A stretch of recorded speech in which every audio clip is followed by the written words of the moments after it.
Hello everyone, welcome to the video series on Redis and in-memory NoSQL database. So over the past few videos we have talked about data types of Redis. In that series we have already talked about string and list. So in this particular video we will talk about a data type called set. Please see my earlier videos on this series to know more about strings and list data type. So let's go ahead and understand what is set and under what conditions we should make use of it. So set is nothing but an unordered collection of strings. Even if you are end up using 1, 2 or some random strings, it is still a string, okay? The beauty of set is that you can add, remove as well as query the existence of a particular set element in constant time, that is O1 complexity. So that's one of the USP of the set, and that is one of the reason why you might end up using set most of the time. So apart from these, you can also do union, intersections and difference within sets just like mathematical sets. Okay, so let's talk about the set commands, and first command which we are going to talk about is sadd. Sadd, S for set. Okay, every set command will start from S.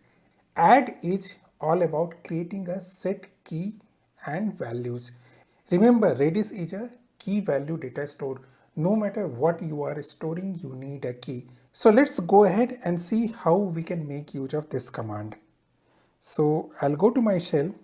So as I have used in my previous videos, this is also Redis CLI, the command line interface. Redis CLI is one of the best way to understand and learn about Redis. In some later videos, we will talk about how to connect Redis programmatically using different programming languages. But to understand it better, to understand the data type, CLI is the best thing. So let's use sadd. We have to provide a key, let's say K1, and a member. So member has 1.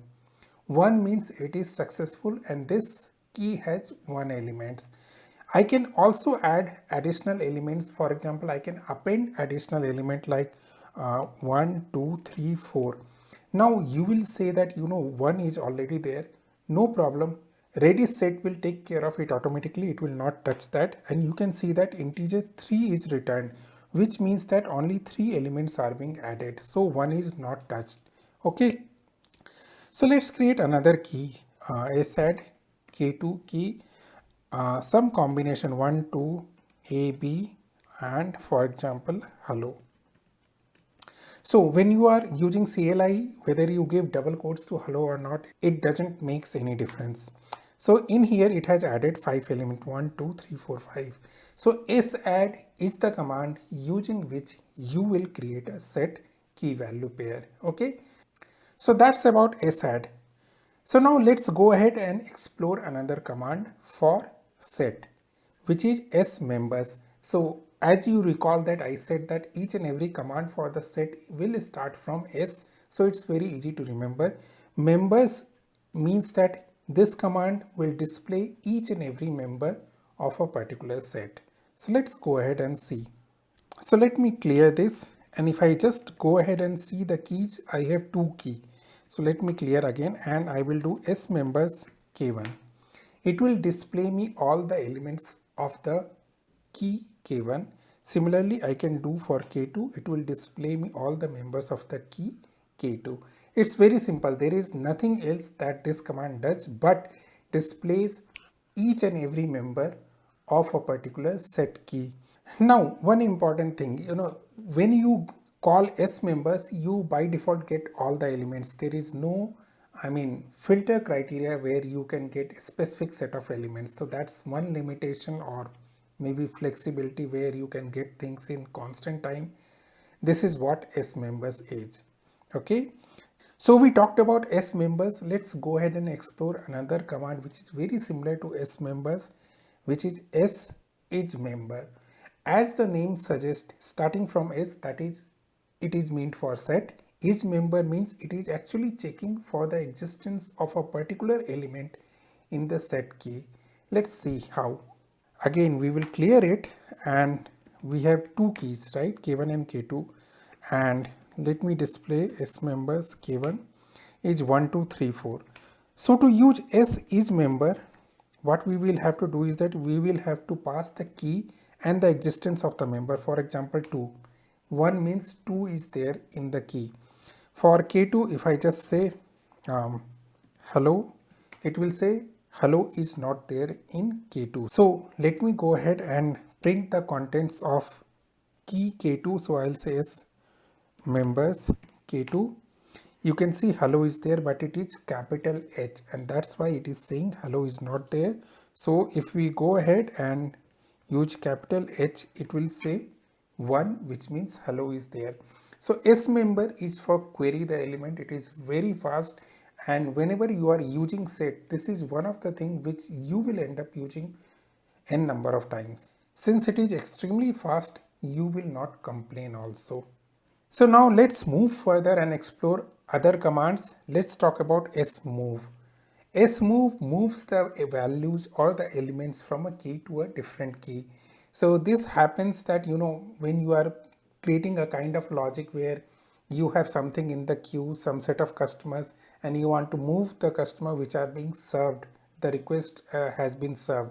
These kind of scenarios, you will need this, and here is how you can make use of it. So let's display S members K1. So I want to move 1 and 2 from K1 to K2. So I'll say S move K1 to K2, but I can move only one element at any point of time.